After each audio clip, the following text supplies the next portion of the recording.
আমি একান্তই আমার আত্মাকে করছি বহন। আমি আমার শপথের যাত্রী, আমার নেই সমাজ জাতি বংশের কোনো বাঁধন। আমি একান্তই আমার আত্মাকে করছি বহন। আমি আমার শপথের যাত্রী, আমার নেই সমাজ জাতি বংশের কোনো বাঁধন। আমি একান্তই আমার আত্মাকে করছি বহন। আমি আমার শপথের যাত্রী, আমার নেই সমাজ জাতি বংশের কোনো বাঁধন। আমি একান্তই আমার আত্মাকে করছি বহন। আমি আমার শপথের যাত্রী, আমার নেই সমাজ জাতি বংশের কোনো বাঁধন। আমি আমার স্বরাজত্বে করি বাস। মানুষ অশিক্ষিত চাই দিতে জ্ঞান, ওরা জানে না 10 গুণ বেশি উপরে আমার অবস্থান।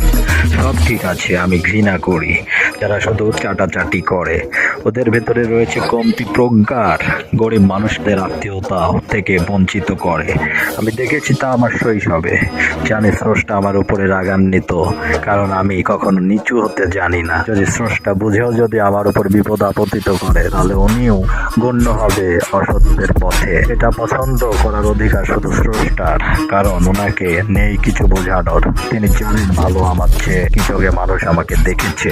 নম্রতাকে ওরা আমার দুর্বলতা ভেবেছে। নিজেরা মূর্খ হয়েও আমাকে জ্ঞান দিতে এসেছে। আমি একান্তই আমার আত্মাকে করছি বহন। আমি আমার শপথের যাত্রী, আমার নেই সমাজ জাতি বংশের কোনো বাঁধন। আমি একান্তই আমার আত্মাকে করছি বহন। আমি আমার শপথের যাত্রী, আমার নেই সমাজ জাতি বংশের কোনো বাঁধন। আমি একান্তই আমার আত্মাকে করছি বহন। আমি আমার শপথের যাত্রী, আমার নেই সমাজ জাতি বংশের কোনো বাঁধন। আমি একান্তই আমার আত্মাকে করছি বহন। আমি আমার শপথের যাত্রী, আমার নেই সমাজ জাতি বংশের কোনো বাঁধন।